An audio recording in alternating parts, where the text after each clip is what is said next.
Hello, boys and girls, Lena here. Have you ever stayed somewhere longer than you should have, and deep down you knew exactly why, but pretended you didn't? That's exactly where this story begins. Let's go. The nursery light was too bright for that hour. It flattened everything. Isabella's face, the pale walls, the quiet weight of another sleepless night. I stood beside the crib, rocking Mia slowly, counting my breath so she wouldn't wake again. 4 months old and already sharper than the adults in the room. She sensed tension before words existed. Isabella leaned against the doorframe. She hadn't said anything since I'd picked Mia up. But I felt her there, watching, measuring. The house had learned our rhythm by then. Shared mornings, quiet afternoons, long evenings that ended without conclusions. Outside, a car passed, tires hissing on wet asphalt. Inside, everything held its breath. "Why did you stay?" she asked. The question wasn't angry. It wasn't fragile either. It landed with precision, like something she'd rehearsed silently for days. I didn't answer right away. I adjusted Mia in my arms, feeling the warmth of her small body settle against my chest. The scent of baby lotion and clean cotton filled my lungs. Isabella took a step closer, just enough to change the space between us. I thought of my apartment 2 states away, of the ring on my finger, of the life I was supposed to return to once the help was no longer needed. I thought of Edward, my brother, how this room used to sound when he laughed, how different everything was now. None of that was the answer. When I finally spoke, I kept my voice low, not for Mia, for Isabella. She froze, not in shock, more like recognition, as if something she hadn't allowed herself to name had suddenly stepped into the light. Her eyes didn't leave mine. Her hands didn't move. The silence stretched, thick and irreversible, until even the house seemed to understand that something had shifted. I arrived 2 days before the funeral. That was the plan, at least. The kind of plan you make when you still believe grief will follow a schedule. I flew in with a carry-on, black coat folded at the top, my return ticket already booked. I told myself I was being practical, organized, that I would help Isabella for a few days, attend the service, make sure she wasn't alone, and then go back to my life, back to my city, back to my fiancé, back to the version of myself that had never asked the wrong questions. Isabella opened the door, holding Mia against her shoulder. 4 months old, smaller than I remembered babies being. She looked tired in a contained way.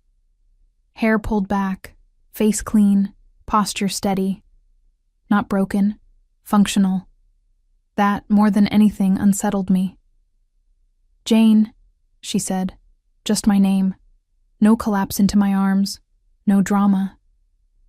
We stood there for a second too long, like 2 people unsure which script applied. I stepped inside. The house smelled like disinfectant and reheated food. Someone had been there earlier, probably a neighbor, maybe family. Flowers crowded the kitchen counter, still wrapped in plastic. Sympathy without commitment. Mia shifted in Isabella's arms and made a soft sound, not a cry, more like a complaint. Isabella adjusted her grip without looking down. "She just ate," she said, "but she doesn't like silence." I nodded, as if that made sense. The funeral arrangements took over the afternoon. Calls, forms, names repeated until they lost shape. I found myself answering questions meant for Edward, about utilities, insurance, dates he used to remember. Isabella watched me do it without comment. I realized then that she wasn't leaning on me emotionally. She was letting me be useful. That mattered. That night, I unpacked in the guest room. The bed was neatly made, untouched. Isabella had prepared it in advance. Proof that my presence had been expected. Temporary, but expected. I placed my ring on the nightstand before washing my hands, then stopped, unsure why I'd taken it off at all. I put it back on. Dinner was quiet. Mia slept in a bassinet near the table. Isabella ate without appetite but without avoidance. We talked logistics, wake times, appointments, who was coming when. We didn't talk about Edward until it became impossible not to. He would have hated the flowers, I said, nodding toward the kitchen. Isabella exhaled, almost a laugh. He said they looked like apologies. That was the first moment that felt shared. After dinner, I washed the dishes without asking. Isabella didn't stop me. When Mia stirred, Isabella stood, hesitated, then handed her to me like it was the most natural thing in the world. The weight surprised me. Not heavy, anchoring. "She'll calm down if you walk," Isabella said. "She likes movement." So I walked, back and forth across the living room, past framed photos I didn't look at too closely. Mia relaxed against my chest. Her breathing evened out. Isabella watched from the couch, her eyes following the rhythm of our steps. Later, alone in the guest room, I checked my return flight. I didn't cancel it. I just didn't set an alarm. The days after the funeral didn't slow down. They reorganized themselves. People moved through the house as if it still belonged to Edward, as if his absence were temporary, a scheduling error that would correct itself. My mother arrived early every morning and left before sunset. An uncle fixed a door that didn't need fixing. A cousin folded laundry Isabella had already folded. Everyone meant well. Everyone stayed just a little too long. I was expected to know where everything was. "Jane, where did Edward keep the documents? Jane, do you remember the plumber he liked? Jane, can you talk to Isabella about this?" I answered without thinking. That had always been my role, the reliable one, the one who stepped in so Edward didn't have to. I noticed Isabella watching this happen, not with resentment, not exactly. More like someone learning the rules of a game she hadn't realized she was already playing. One afternoon, my mother commented, too casually, that it was good I could stay for a while. That Edward would have wanted it that way. Isabella was standing at the sink when she said it. She didn't turn around. She just kept rinsing a bottle, her movements precise, controlled. I caught her eye later, but she didn't acknowledge the comment. Neither did I. By the end of the week, the house finally emptied. My family left with promises to return, offers that softened with distance. The food disappeared from the fridge. The flowers wilted and were thrown away. What remained was structure, or the lack of it. That's when the real rhythm began. Mornings were dictated by Mia. Feedings, diapers, short windows of calm that felt borrowed. Isabella handled it all efficiently, without complaint. She didn't dramatize the exhaustion. She absorbed it. I found myself stepping in automatically, warming bottles, taking Mia so Isabella could shower, driving to appointments Edward had never needed reminders for. I didn't ask if she wanted the help. I already knew the answer. The first time I was alone with Mia, it wasn't planned. Isabella had gone to the pharmacy, intending to be gone 10 minutes. Mia cried the entire time. Not hunger, not pain, just protest. I tried everything Isabella had shown me. Nothing worked. Eventually, I sat on the living room floor and held her close, my back against the couch, breathing slowly until she matched me. When Isabella came back, she stopped in the doorway. She watched us like she was seeing something rearrange itself. "You didn't panic," she said. "I almost did," I answered. She nodded, like that mattered. That evening, we went to the grocery store together. It felt strange to do something so ordinary in the middle of everything else. At the checkout, the cashier smiled at Mia and asked if she was ours. Isabella hesitated, just long enough for me to notice, before saying yes. She didn't look at me when she said it. I didn't correct her. Back at the house, my phone buzzed. A A message from my fiancé asking when I thought I'd be back. I stared at the screen longer than necessary, then turned it face down on the counter. Isabella noticed, pretended not to. Later, as I put my shoes away in the hall closet, where they had somehow earned a place, Isabella stood nearby, Mia asleep against her shoulder. "You don't have to manage everyone," she said quietly. "They're your family, not your responsibility." I looked at her, surprised by the clarity in her voice. "I know," I said. "It wasn't a lie. It just wasn't the whole truth." That night, alone in the guest room, I checked my return flight again. The date felt less like a plan now and more like a suggestion, one I wasn't sure I intended to follow. Down the hall, Mia cried once, then settled. The house stayed quiet. And for the first time, that quiet didn't feel temporary.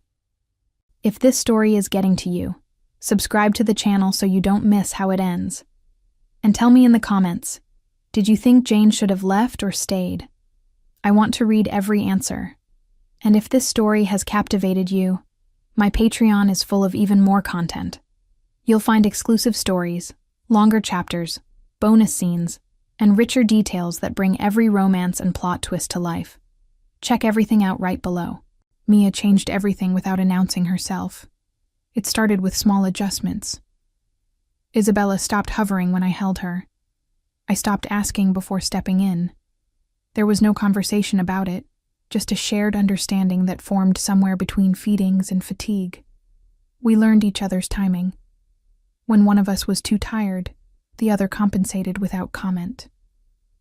One morning, Isabella overslept. It wasn't dramatic.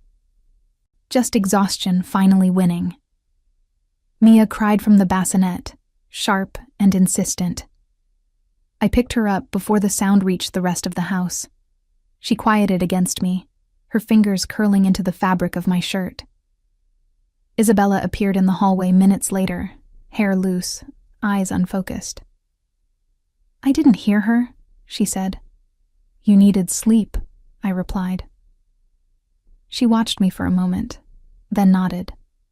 No guilt, no defensiveness, just acceptance. Later that day, we took Mia out together for the first time. A short walk around the neighborhood. Nothing symbolic, just air and movement. Isabella pushed the stroller. I walked beside her. At one point, she handed me the handle without asking so she could stretch her arms. I took it instinctively. Our fingers brushed. Neither of us reacted. At a coffee shop, a woman smiled at us and said, "You two look like you've got this figured out." Isabella smiled back politely. I didn't correct her. The comment lingered longer than it should have. That afternoon, Mia refused to nap. Isabella tried everything. When frustration finally showed, just a crack, I stepped in. I didn't say anything. I just held Mia and walked the length of the house until her breathing slowed. Isabella leaned against the kitchen counter, watching. "You're good at this," she said. "I wasn't," I answered. "I'm learning." "So am I." That evening, Isabella cooked while I sat on the floor with Mia, stacking soft toys she didn't care about. Isabella watched us from across the room, absently stirring a pot that didn't need stirring. "You don't act like this is temporary," she said suddenly. "What do you mean?" "With her," she clarified. "With us." The word slipped out without emphasis. Still, it landed. Before I could answer, Mia cried again, sharp, immediate. Isabella reacted first this time, picking her up with practiced ease. The moment passed, but something stayed behind. That night, Isabella showed me how to calm Mia during her evening restlessness. We stood close, shoulders almost touching, focused on the same small body. Isabella adjusted my grip once, briefly placing her hand over mine. The contact was functional, necessary. Still, I felt it. Later, when the house finally quieted, Isabella sat beside me on the couch, Not close enough to touch, close enough to be aware. She's starting to recognize patterns, Isabella said. She knows when someone will stay. I nodded. I understood what she meant, and what she didn't say. My phone buzzed again. A message from my fiancé, asking if I was okay. I turned the screen face down. Isabella noticed. She didn't ask. Instead, she said, almost casually, "You're really here." I didn't answer. I didn't need to. For the first time since I'd arrived, the thought crossed my mind, not as fear, not as desire, but as fact. This was no longer just help, and we were getting closer to something neither of us had planned. It showed up in places I didn't expect, at the grocery store, for instance. We went together because Mia needed formula, and Isabella hadn't slept enough to drive comfortably. I pushed the cart. Isabella checked labels. It looked ordinary enough to pass as nothing. Until a woman near the dairy aisle smiled at us and said, "You're doing great. Both of you." Isabella thanked her. I nodded. We kept moving. But something stayed lodged in my chest, not because of the assumption, but because it didn't feel entirely wrong. Not accurate, not honest. Just familiar. Like a sentence that had been unfinished for years and suddenly found its verb. Back home, Isabella handed Mia to me without thinking. She did it the way you pass someone a glass of water when they're already reaching for it. Natural, unremarkable. I adjusted Mia against my shoulder and felt her settle immediately. Isabella noticed. She always did now. "She knows your steps," she said. "She's just tired," I answered. Isabella didn't argue. She rarely did. Instead, she leaned against the counter and watched us for a moment longer than necessary. The silence wasn't tense. It was observant, as if she were taking notes. She didn't plan to share.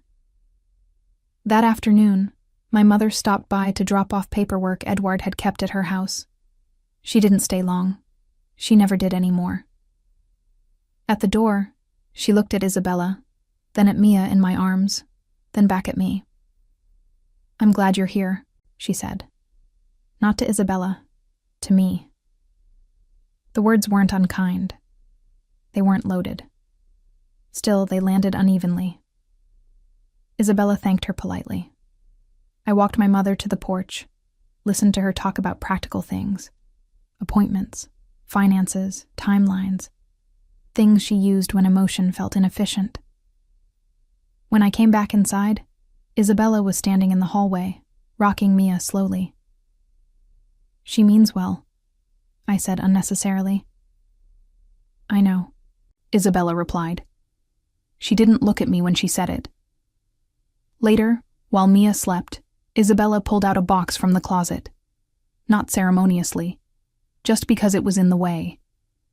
Inside were photographs, folded papers, objects without immediate use. Edward appeared in fragments, laughing, distracted, alive. I watched Isabella handle each item with care but without collapse. "He never threw anything away," she said. "He said memory was practical." I smiled despite myself. That sounded like him. There was a photo of the three of us from years ago. A holiday. I stood between them, arm around Isabella's waist, a second too familiar even then. I'd forgotten the picture existed. Or maybe I'd chosen to. I didn't say anything. Neither did Isabella. That evening, while washing bottles side by side, our elbows touched. We adjusted. Then didn't. The contact was minimal, incidental. Still, my body registered it before my mind did. I focused on the water temperature, on the sound of glass against the sink. "You don't act surprised," Isabella said suddenly. "About what?" "About being here," she said. "About us figuring this out." I rinsed the bottle longer than necessary. "I've always been good at adapting." She looked at me then. Not accusing, curious. Or avoiding, she said gently. The word lingered. That night, alone in the guest room, I replayed moments I'd filed away years ago. Glances I hadn't allowed myself to examine. The relief I'd felt when Isabella entered a room. The ease I'd mistaken for politeness.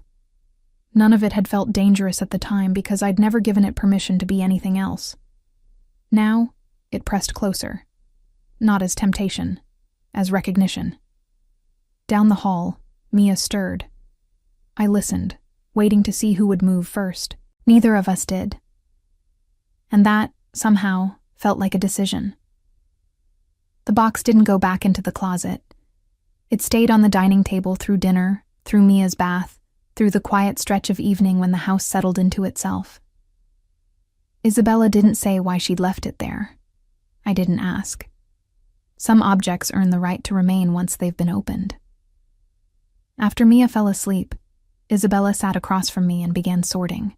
Not everything, just enough to create order. Receipts in one pile, photos in another, things Edward had kept because he always thought they'd be useful someday. He hated leaving things unfinished, she said, turning a photograph over in her hands. He hated deciding, I replied. That made her smile. Not warmly, accurately. She passed me a photo without comment. Edward and I at a lake years ago. Sunburned, laughing. I remembered that day clearly. How he'd pushed me into the water, how we'd argued about nothing afterward. It was ordinary. That was what hurt. You were always his anchor, Isabella said. Even when he didn't say it. I didn't answer. Anchors don't move. They just hold. Another photo surfaced. A dinner at their apartment, early in their marriage. I was there too, leaning against the counter, glass in hand. Isabella stood beside me, close enough to feel familiar. I remembered the dress she was wearing. I remembered noticing it, then immediately deciding not to. I handed the photo back. Isabella watched my face carefully this time. You don't like seeing him like this?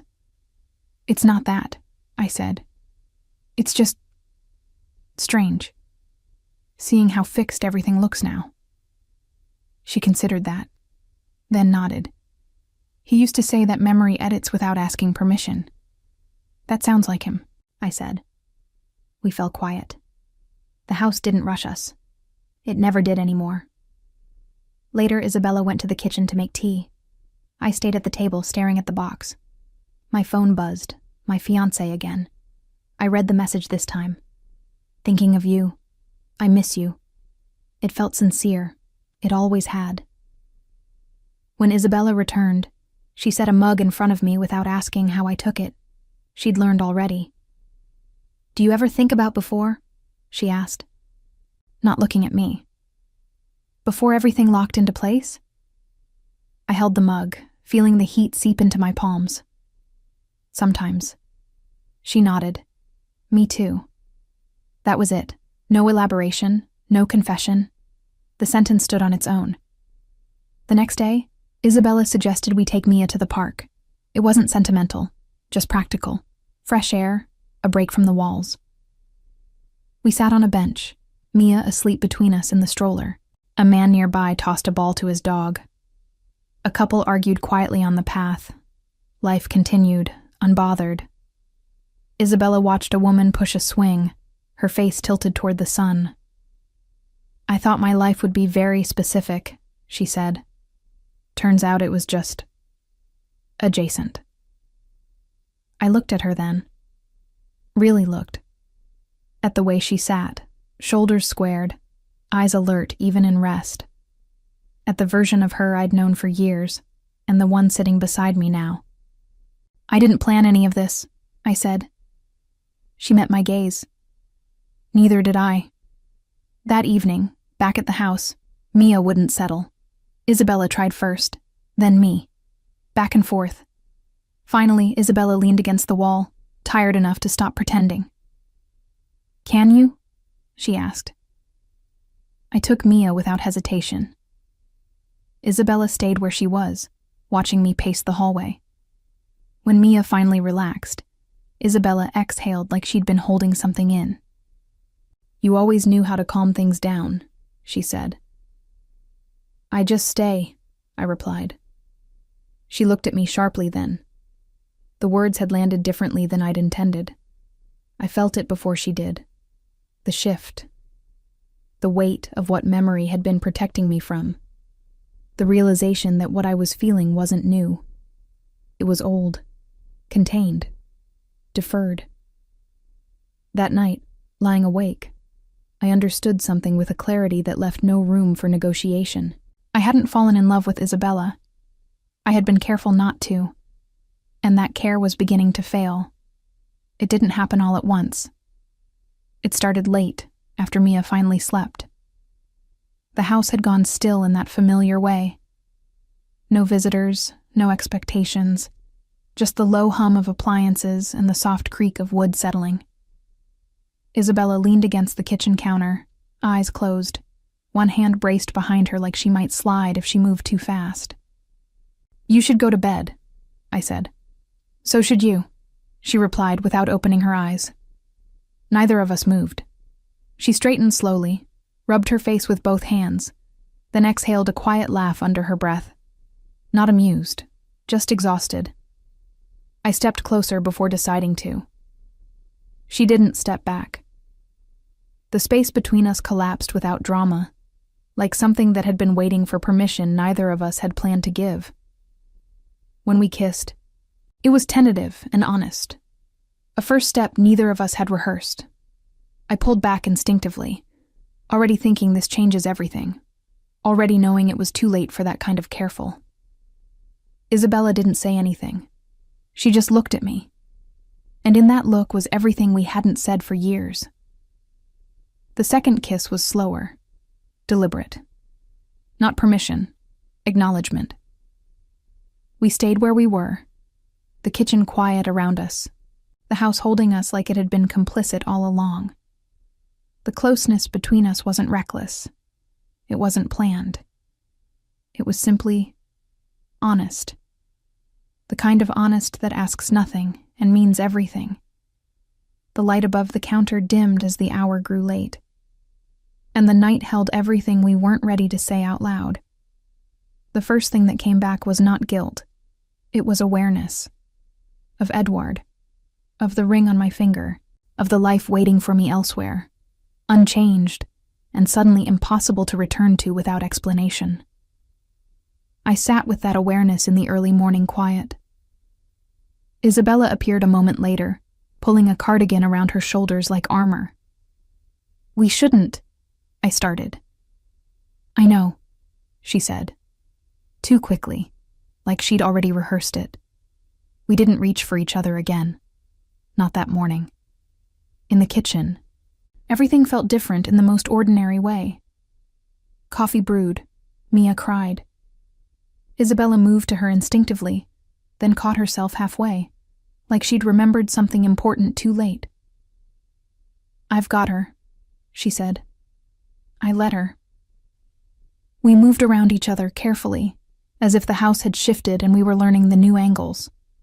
There was no argument, no discussion, just distance created by mutual agreement, heavy with consequence. By noon, my phone buzzed with a message from my fiancé. "I'm thinking about driving out to see you.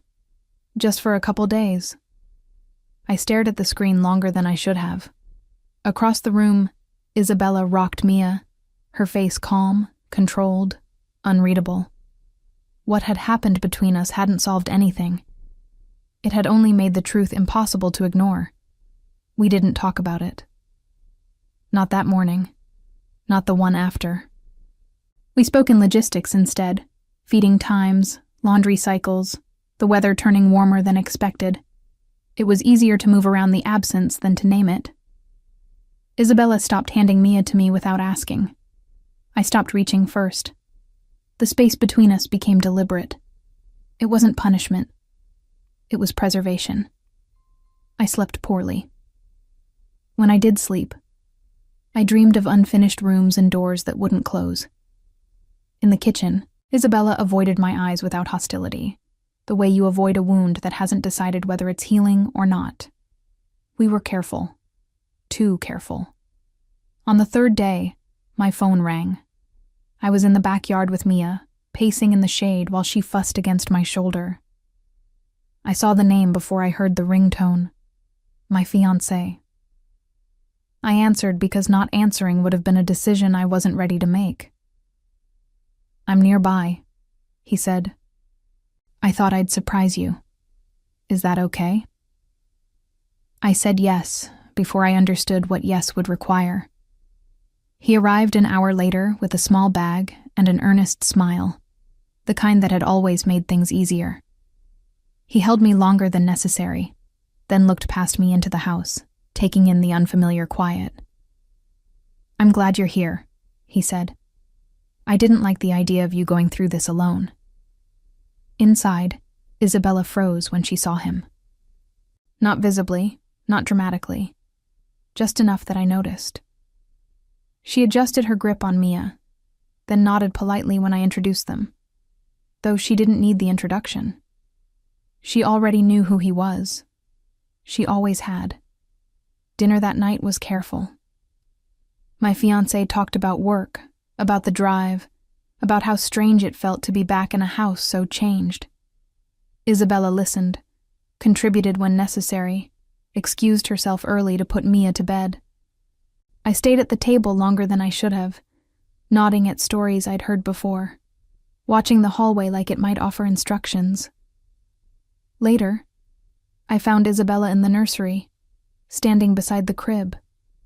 Mia slept, indifferent to the shift in atmosphere. "He seems kind," she said without looking at me. "He is."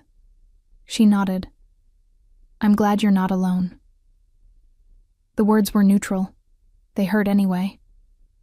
Over the next 2 days, the house reorganized itself again. My fiancé occupied space easily.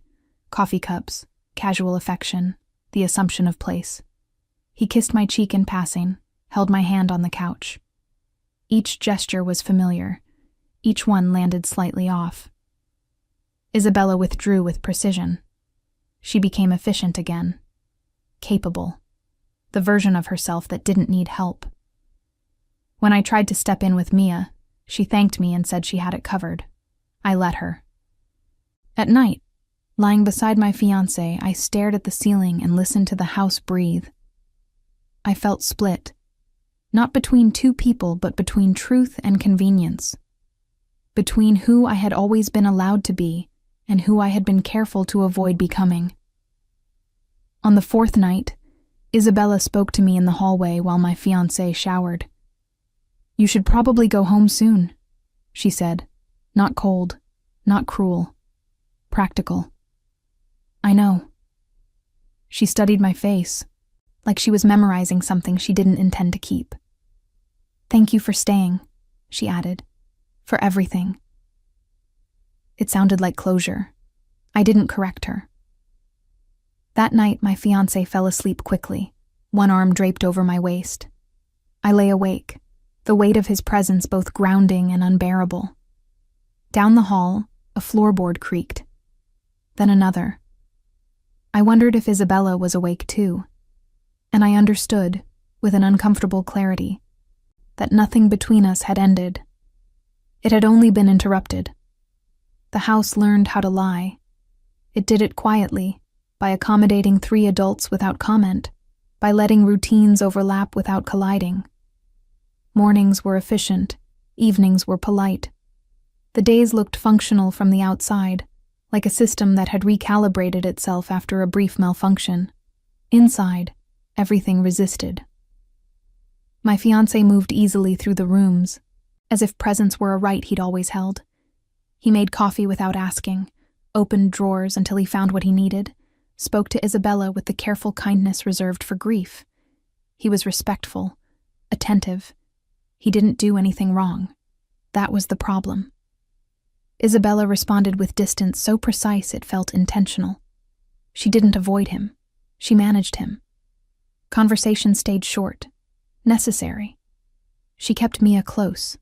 her body angled away from me when I entered a room, like a habit she'd practiced overnight. I tried to help once, reaching for Mia when she fussed in the living room. Isabella adjusted her grip instead, a subtle shift that closed the space before it opened. "I've got her," she said. I let my hands fall back to my sides. That afternoon, we all went out together.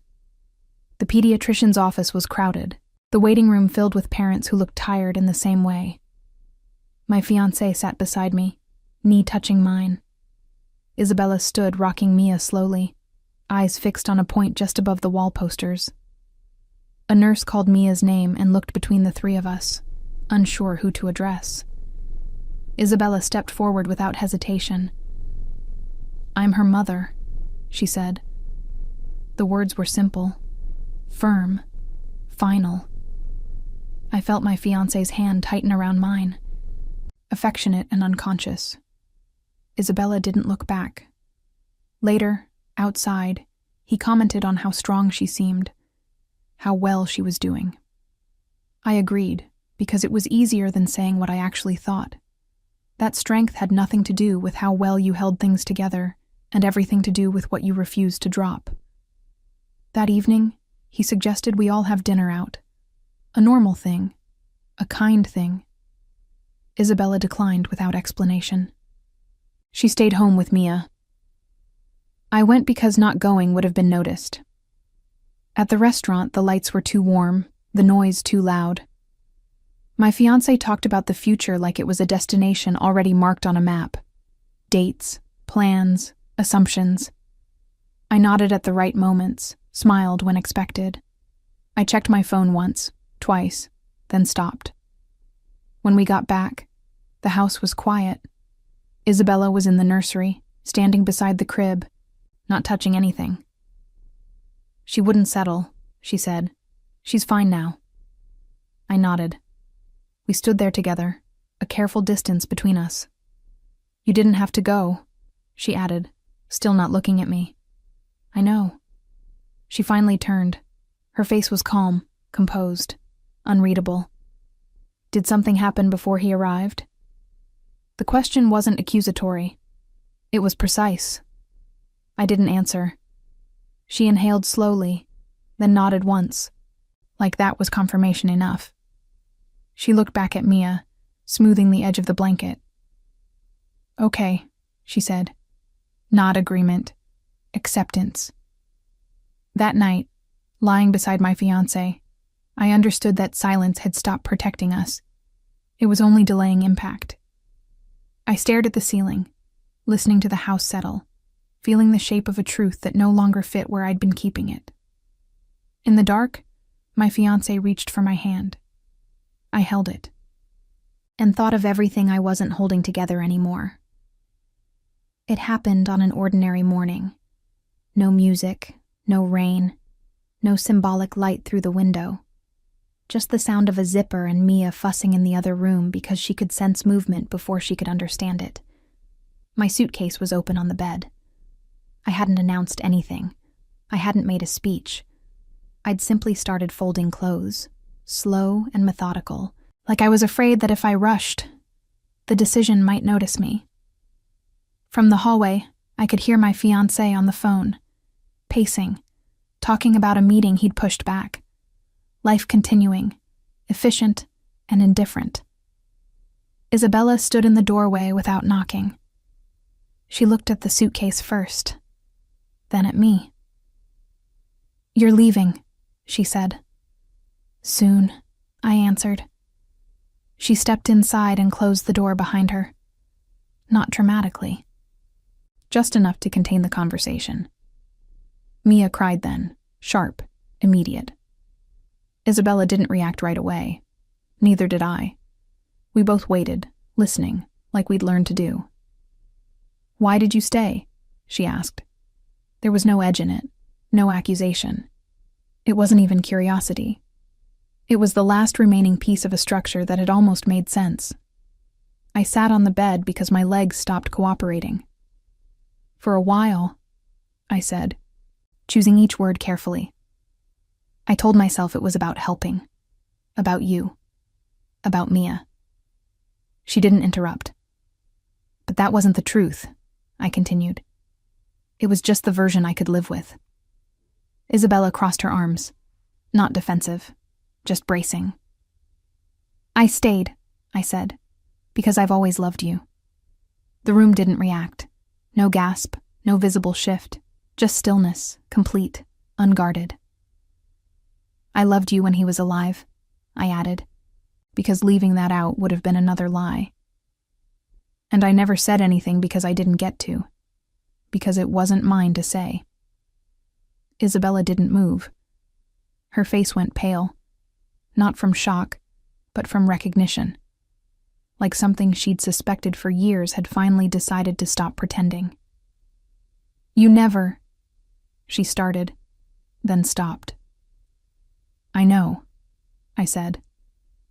I was careful. The word hung between us. Careful. Like a virtue. Like a sentence. From the hallway, my fiancé laughed softly at something on the phone. The sound cut through the room, grounding and cruel at the same time. Isabella nodded once, slowly. That's why, she said, not asking, understanding. That's why it felt familiar. She sat on the edge of the dresser, hands clasped between her knees. I thought it was grief, she continued. I thought it was exhaustion. I thought I was projecting something onto you because you were safe.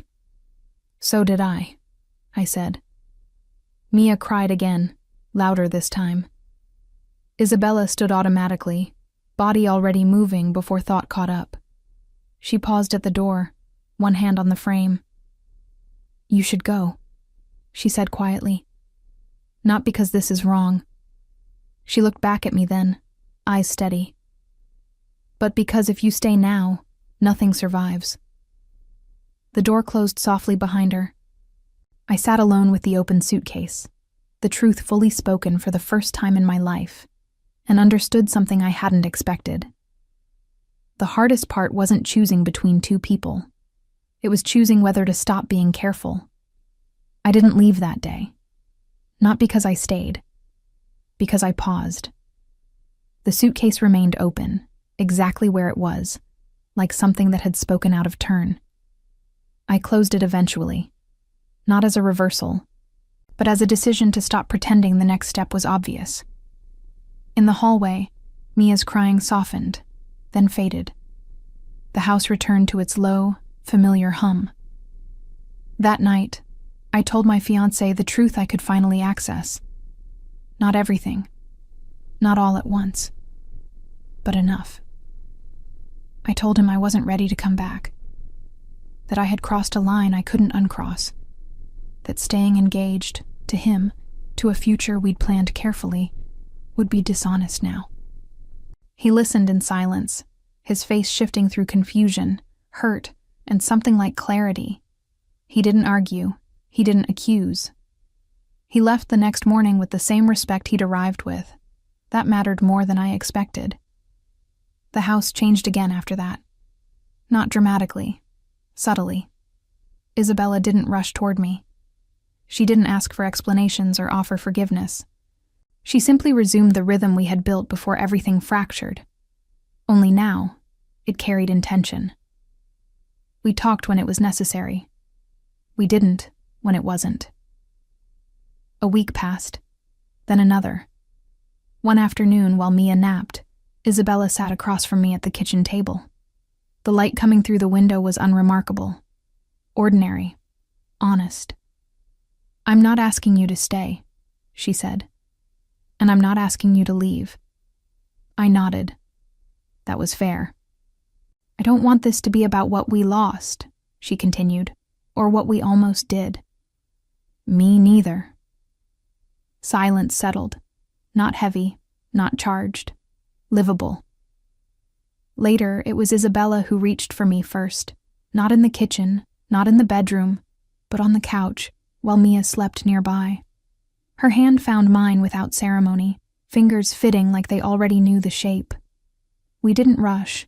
There was no sense of reclaiming anything, just building, slowly, with full awareness of what it cost. When we kissed again, it was quieter than the first time. Not desperate, not hidden, just present. In the weeks that followed, my life elsewhere dismantled itself gently. Messages went unanswered. Plans dissolved.